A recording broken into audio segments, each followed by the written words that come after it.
É possível dizer que o território do historiador é o passado e que do presente todo mundo tem medo.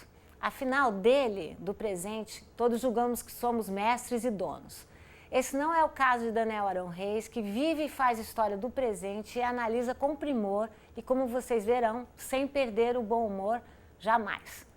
Daniel Arão Reis teve grande e relevante atuação política contra a ditadura militar, participou de vários movimentos revolucionários, foi preso, torturado, exilou-se na Argélia, em Cuba e no Chile e terminou sua formação em Paris.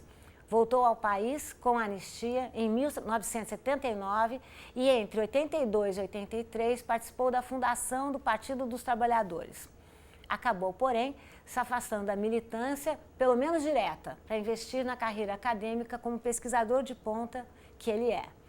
Daniel é professor titular de História Contemporânea na Universidade Federal Fluminense e autor de uma série de livros e artigos hoje considerados clássicos sobre a história dos movimentos sociais, da ditadura militar, da formação dos partidos socialistas, do socialismo em particular, da Rússia, União Soviética. Seu trabalho mais recente e que mereceu um prêmio Jabuti na área de biografia trata do polêmico personagem Luiz Carlos Prestes. Não menos polêmico é Daniel Arão Reis, que nunca teve medo de ir contra a corrente e o senso comum.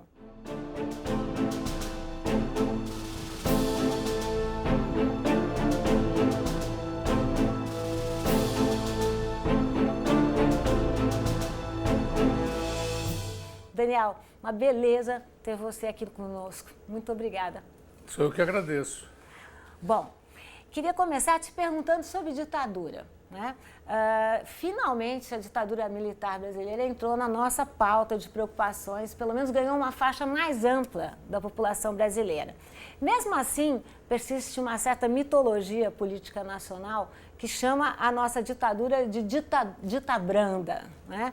O suposto é que a nossa ditadura foi melhor. Isso é possível?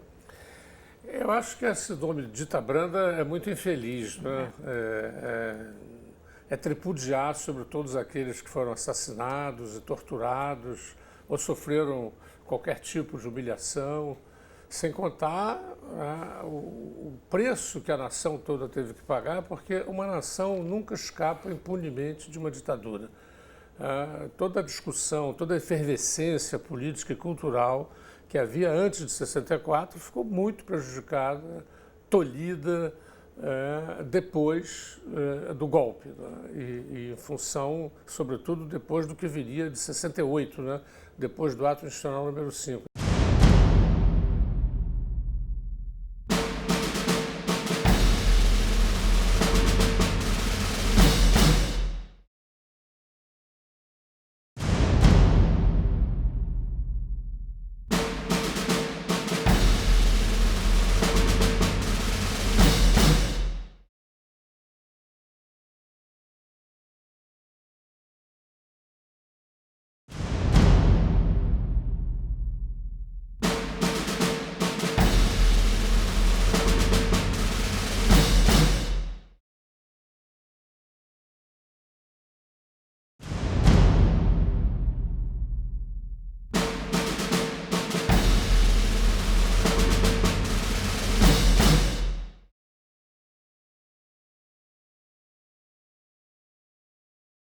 É claro que as ditaduras do Cone Sul, do Paraguai, da Argentina, do Chile e mesmo a do Uruguai, mataram muito mais gente, né? Se a gente for entrar nessa contabilidade macabra, mataram muito mais gente, mas isso não quer dizer que a ditadura brasileira foi branda, né? Não, e falando dessa contabilidade macabra, você acha que, como historiador, que há uma espécie de mania nacional de tentar diminuir as atrocidades políticas? Eu fico me lembrando da ditabranda, mas também desse suposto, dessa interpretação de que a nossa escravidão teria sido melhor, né? Eu acho que a sociedade brasileira ainda tem dificuldade, sabe, de pensar os horrores praticados pela ditadura.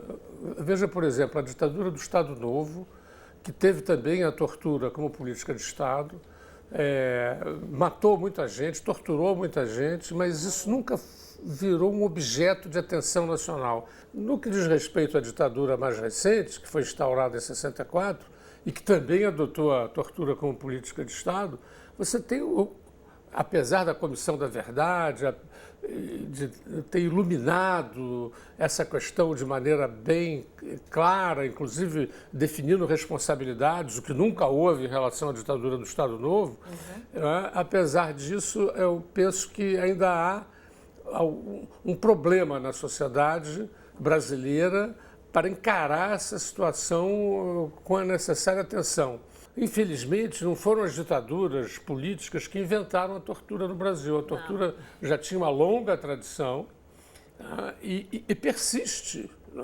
E persiste, sobretudo, o que é mais inquietante e até mesmo aterrador, persiste uma compreensão da tortura muito grande, disseminada na sociedade brasileira. O Núcleo de Estudos da Violência da Universidade de São Paulo tem uma pesquisa feita em 2011, precedida de uma outra em 2001, em que revela que quase 50% dos pesquisados admite a tortura em certos casos, em casos especiais. Quer dizer, ou seja, há uma aceitação, há uma naturalização da tortura. Né? A sua biografia trata de um personagem conhecido pela sua ambiguidade, né? Luiz Carlos Prestes. Você poderia falar um pouquinho do gênero biografia e de como é que é possível fazer a biografia sem imaginar que os nossos biografados não tenham as contradições que nós mesmos experimentamos, né? Olha, a biografia é um gênero que enfrenta muitos desafios. O primeiro grande desafio é evitar o mito do herói, né? do homem que vai fazendo a história a partir de sua vontade ou de suas referências. A gente encontrar um equilíbrio, né?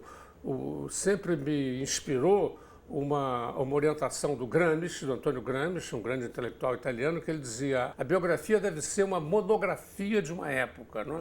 Quer dizer, você ser capaz de apresentar na sua autonomia de vontade, de decisão, de iniciativa, o seu biografado, mas contextualizá-lo em sua época. Não é? Esse é o primeiro grande desafio geral. No caso do Prestes, eu enfrentei um segundo desafio, que foi a coisa da geografia de um lado, né, e a demonização de outro. O Prestes sempre foi um homem muito endeusado e detestado, abominado no Brasil. É nesse sentido que eu falava da ambivalência, né? Pois é, eu fiquei surpreso, inclusive, quando a biografia saiu, quase 25 anos depois da morte do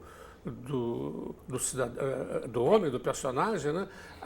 Eu tive resenhas enfurecidas, não propriamente contra mim ou contra o gênero biográfico, mas contra o personagem. As pessoas criticavam o Prestes como se ele estivesse vivo ainda. Né? O cara já tinha morrido há 25 anos. Eu fiquei espantado com isso agora. E de outro lado também há aqueles todos que cultuaram muito Prestes, né? E ainda o cultuam e tem uma dificuldade muito grande em vê-lo tratado por olhos profanos. Né?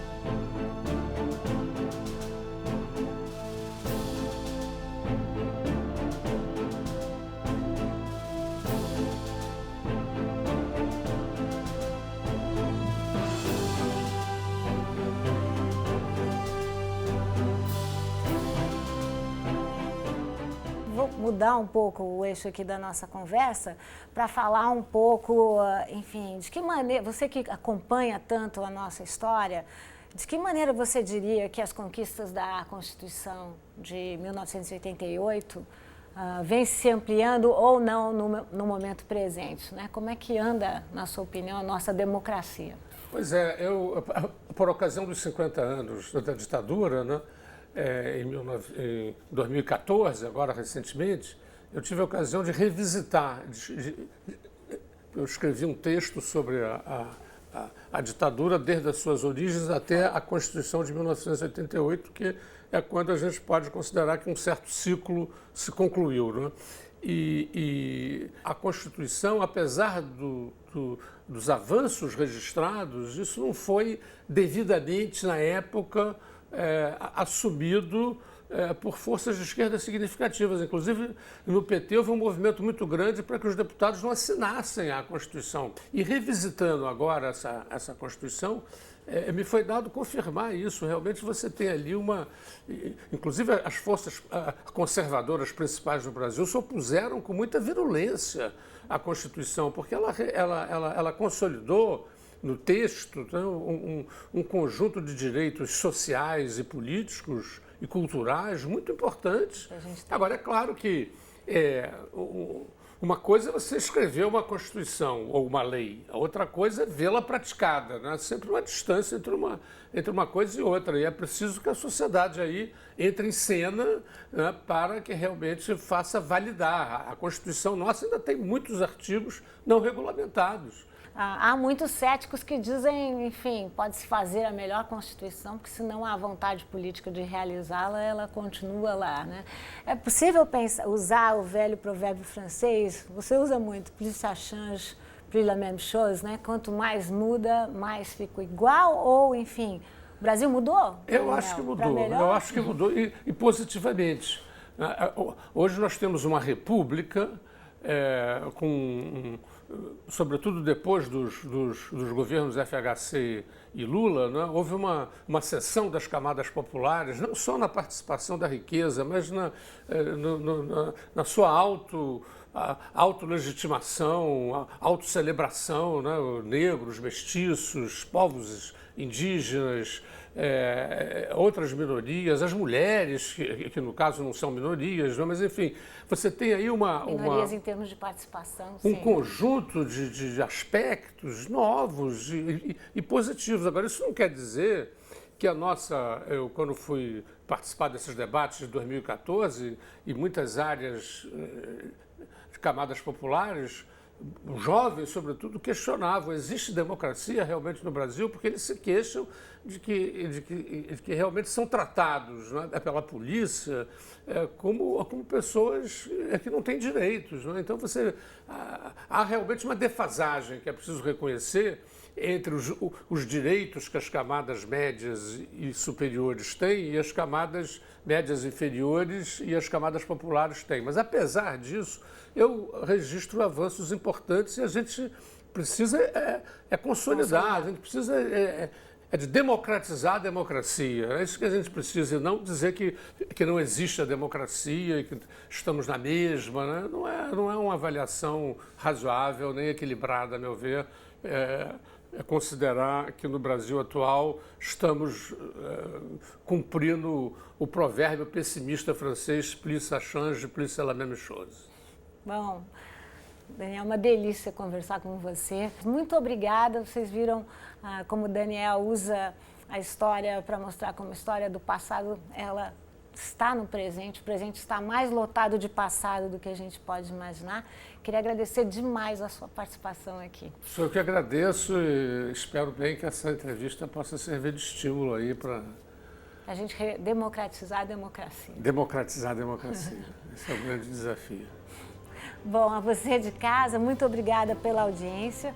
Todas as entrevistas dessa série estão no site futura.org.br/entrevista. É só clicar e acompanhar.